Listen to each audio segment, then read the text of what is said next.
Hey guys, we're back in video, and this video will help you to decide between to buy an Xbox One or Xbox 720, whatever they call it, and PlayStation 4. So we're gonna go to the processors. What did the two companies decide between a processor and a graphics card, and what did they show us in the events? Some games. So we're gonna see the pictures, and let's go there. So guys, as much as the two warring systems are different, the heart of the Xbox One and the PS4 remain very similar.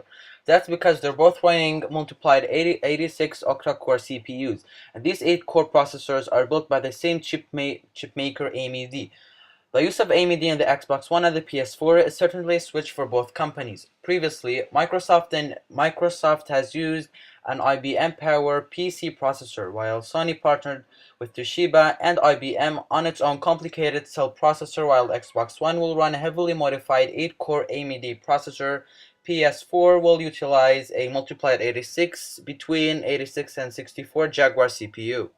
Second, we have the graphics card. So graphics cards are very important to all gadgets, smartphones, PCs, and even consoles. However, in the past generation, Xbox 360 and PS3 developers had made new games that need more power and more resolution from the graphics card. So that was one of the problems from the previous generations. Now AMD's graphics core next.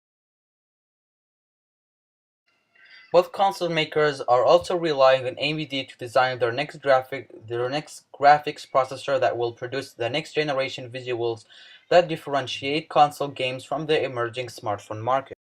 The Xbox One mirrors its GPU to the CPU and a system on a chip design according to Wired with Direct 11.1 support.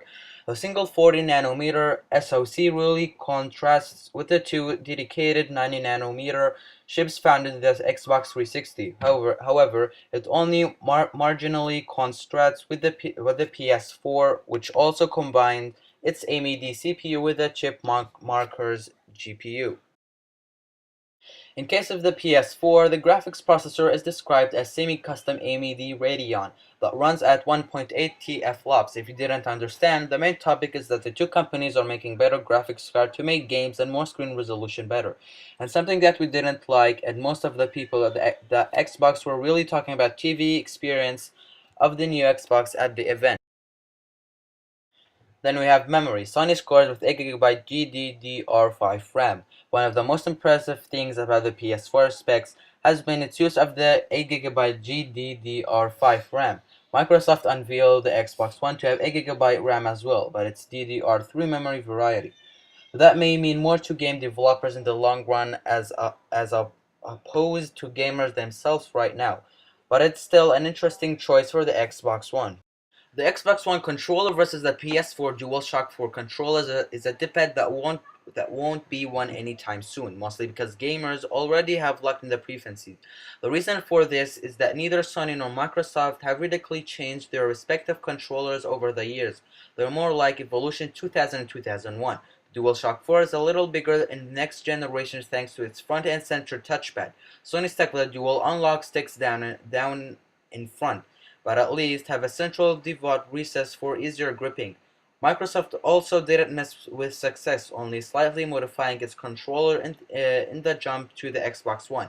Its 4D design innovations are subtle, including the tweaked D-pad on the bottom left of the gamepad. And last but not least, one of the important things that a console need, or the question is Xbox One Connect versus PS4i. While Xbox One and PlayStation 4 will appeal to core gamers with major launch titles, Microsoft and Sony are charging forward with motion sensing devices.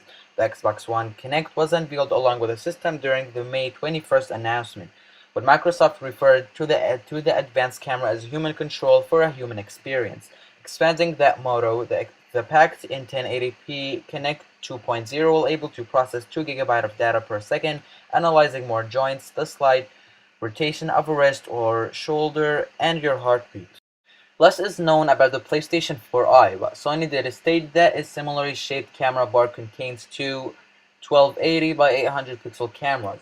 The PS4 DualShock 4 controller will come into play with the PS4i thanks to its multicolored light bar. It will also be compatible with those PS4 Move Motion controllers that have gone unused, and also Microsoft said that the console will be shipped with a Kinect for it.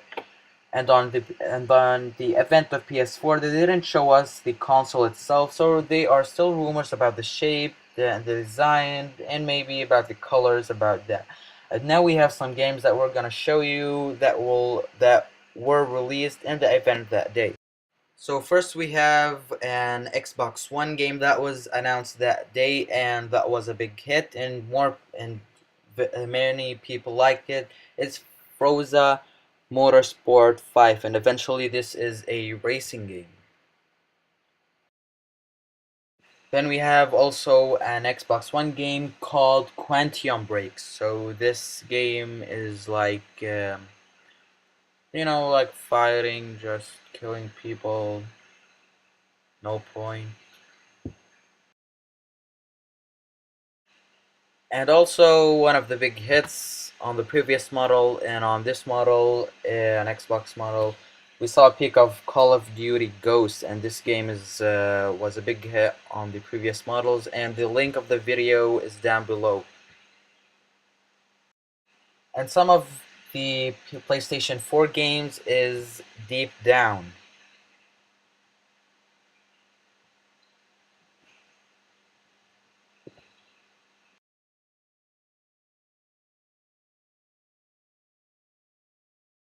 And some of PlayStation 4 games is the first one is Deep Down. So I don't really know what's the story of this game and what's the point of this also.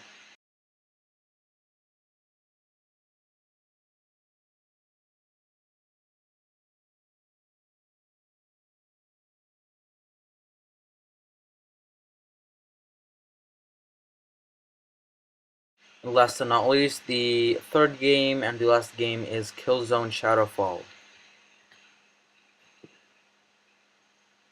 So guys, thank you for watching. Hope you liked the video. Thumbs up if you learned something, or if you liked something, and share us your thoughts in the comments below. What will you buy, an Xbox, or what is your best thoughts, or you're just gonna go to a smartphone and you're gonna spend the money on a smartphone. And the both an Xbox and the PlayStation 4 is about the same price, about $500-$600, but it didn't really release. Maybe there's some rumors in September or something like that. So if you want to see more, hope you subscribe. My video is gonna be here and here, or in the down in the description below, and we'll see you in the next one.